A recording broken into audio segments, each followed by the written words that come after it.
Assalamualaikum warahmatullahi wabarakatuh. Perkenalkan, nama saya Trias Pidavolisa, NM 13123057.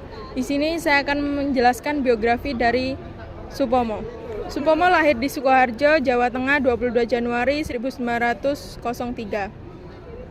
Beliau adalah seorang pahlawan nasional Indonesia. Supomo dikenal sebagai arsitek Undang-Undang Dasar 1945 bersama dengan Muhammad Yamin dan Soekarno. Kehidupan awal dan pendidikan Supomo Hindia Belanda, sekarang sampai di Indonesia. Ia berasal dari keluarga priai. Kakek dari pihak ibu dan ayah keduanya adalah pejabat tinggi pemerintah. Supomo menempuh pendidikan dasar di Sekolah Dasar Belanda atau ILS di Boyolali. Kemudian melanjutkan pendidikan menengahnya di Sekolah Menengah Belanda atau MULO di Solo. Setelah lulus MULO, Supomo melanjutkan pendidikannya di Sekolah Tinggi Hukum di Batavia sampai sekarang di Jakarta. Beliau memiliki penghargaan, menerima berbagai penghargaan atas jasa-jasanya kepada bangsa Indonesia. Pada tahun 1965, Supomo dianugerahi gelar pahlawan nasional oleh Presiden Soekarno. Beliau wafat di Jakarta pada tanggal 12 September 1958 pada umur 55 tahun. Ia dimakamkan di Taman Makam Pahlawan Kalibata, Jakarta. Assalamualaikum warahmatullahi wabarakatuh. Perkenalkan, nama saya Farhana Intan, NIM 13123050.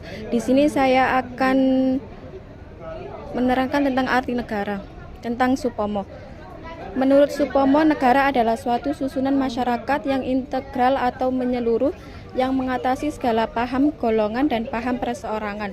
Negara merupakan satu kesatuan yang terdiri dari berbagai unsur, yaitu rakyat, wilayah, dan pemerintah yang berdaulat. Supomo menolak konsep negara yang bersifat individu dan negara yang bersifat kelas. Negara individu memang bahwa negara hanyalah alat untuk melindungi hak-hak individu. Negara kelas memandang bahwa negara adalah alat untuk mewujudkan kepentingan suatu kelas tertentu. Supomo berpendapat bahwa negara Indonesia harus bersifat integralistik. Negara integralistik adalah negara yang mengutamakan persatuan dan kepentingan bersama. Negara integralistik juga mengakui adanya perbedaan-perbedaan dalam masyarakat, tetapi perbedaan-perbedaan tersebut harus disatukan dalam kesatuan yang utuh. Pandangan Supomo tentang negara integralistik tercermin dalam Pancasila, yaitu dasar negara Indonesia. Pancasila mengandung nilai-nilai persatuan, kekeluargaan, musyawarah, dan keadilan sosial. Nilai-nilai tersebut merupakan landasan bagi negara Indonesia untuk mewujudkan persatuan dan kepentingan bersama. Berikut adalah beberapa ciri-ciri negara integralistik menurut Supomo. 1. Negara merupakan satu kesatuan yang integral atau menyeluruh. 2. Negara mengutamakan persatuan dan kepentingan bersama. 3. Negara mengakui adanya perbedaan-perbedaan dalam masyarakat, tetapi perbedaan-perbedaan tersebut harus disatukan dalam kesatuan yang utuh. Pandangan Supomo tentang negara integralistik telah memberikan kontribusi yang besar bagi perkembangan negara Indonesia. Pandangan tersebut telah menjadi landasan bagi negara Indonesia untuk mewujudkan persatuan dan kepentingan bersama. Perkenalkan, nama saya Devi Natalia Amanda, NIM 1312300055. Di sini saya akan menjelaskan tentang tujuan negara menurut Supomo, yaitu untuk mewujudkan masyarakat yang adil dan makmur. Masyarakat yang adil adalah masyarakat yang tidak ada diskriminasi terhadap warga negaranya. Masyarakat yang makmur adalah masyarakat yang memiliki kesejahteraan yang baik.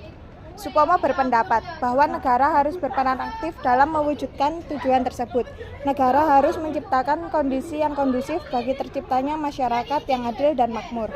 Negara juga harus memberikan pelayanan kepada warga negaranya seperti pendidikan, kesehatan, dan keamanan. Pandangan Supomo terhadap tujuan negara tercermin pada Pancasila, yaitu dasar negara Indonesia. Pancasila yang mengandung nilai-nilai keadilan sosial bagi seluruh rakyat Indonesia. Nilai-nilai tersebut merupakan landasan bagi negara Indonesia untuk mewujudkan masyarakat yang adil dan makmur. Berikut adalah beberapa tujuan negara menurut Supomo. 1. Mewujudkan masyarakat yang adil. 2. Mewujudkan masyarakat yang makmur, dan lain-lain. Pandangan Supomo tentang tujuan negara telah memberikan kontribusi yang besar bagi perkembangan negara Indonesia. Pandangan tersebut telah menjadi landasan bagi negara Indonesia untuk mewujudkan masyarakat yang adil dan makmur. Perkenalkan, nama saya Beatrix Elizabeth Stahl, NIM 13123058. Negara baik dan buruk menurut Supomo. Menurut Supomo, negara baik adalah negara yang mampu mewujudkan tujuannya, yaitu mewujudkan masyarakat yang adil dan makmur. Negara baik juga harus bersifat integralistik, yaitu negara yang mengutamakan persatuan dan kepentingan bersama. Negara buruk adalah negara yang tidak mampu mewujudkan tujuannya, yaitu mewujudkan masyarakat yang adil dan makmur.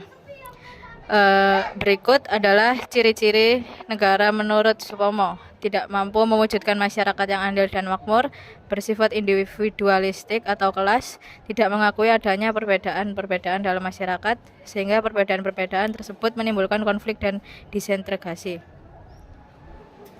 Pandangan Supomo tentang negara baik dan buruk telah memberikan kontribusi yang besar bagi perkembangan negara Indonesia. Berikut adalah beberapa upaya yang dapat dilakukan untuk mewujudkan negara baik menurut Supomo. Meningkatkan kualitas pendidikan dan kesehatan masyarakat, menciptakan lapangan kerja yang luas dan merata, meningkatkan kesejahteraan masyarakat, menegakkan hukum dan keadilan, mewujudkan pemerintahan yang bersih dan berwibawa. Upaya-upaya tersebut harus dilakukan secara bersama-sama oleh pemerintah, masyarakat, dan seluruh elemen bangsa. Negara ideal menurut Supomo. Menurut Supomo, negara ideal adalah negara yang mengutamakan persatuan dan kepentingan bersama. Negara ideal juga harus mengakui adanya perbedaan-perbedaan dalam masyarakat. Tetapi perbedaan-perbedaan tersebut harus disatukan dalam kesatuan yang utuh. Berikut adalah ciri-ciri negara ideal menurut Supomo. Yang pertama, bersifat integralistik. Negara ideal adalah negara yang mengutamakan persatuan dan kepentingan bersama. Negara ideal tidak mengutamakan kepentingan individu atau golongan tertentu. Yang kedua, mengakui adanya perbedaan-perbedaan dalam masyarakat. Negara ideal mengakui adanya perbedaan-perbedaan dalam masyarakat seperti perbedaan suku, agama, ras, dan antar golongan. Yang ketiga, mampu mewujudkan masyarakat yang adil dan makmur. Negara ideal harus mampu mewujudkan masyarakat yang adil dan makmur. Masyarakat yang adil adalah masyarakat yang tidak ada diskriminasi terhadap warga negaranya. Pandangan Supomo tentang negara ideal telah memberikan kontribusi yang besar bagi perkembangan negara Indonesia. Pandangan tersebut telah menjadi landasan bagi negara Indonesia untuk mewujudkan masyarakat yang adil dan makmur. Berikut adalah beberapa upaya yang dapat dilakukan untuk mewujudkan negara ideal menurut Supomo. Yang pertama, meningkatkan kualitas pendidikan dan kesehatan masyarakat. Kedua, menciptakan lapangan kerja yang luas dan merata. Ketiga, meningkatkan kesejahteraan masyarakat. Keempat, menegakkan hukum dan keadilan. Dan yang terakhir, mewujudkan pemerintahan yang bersih dan berwibawa. Upaya-upaya tersebut harus dilakukan secara bersama-sama oleh pemerintah, masyarakat, dan seluruh elemen bangsa.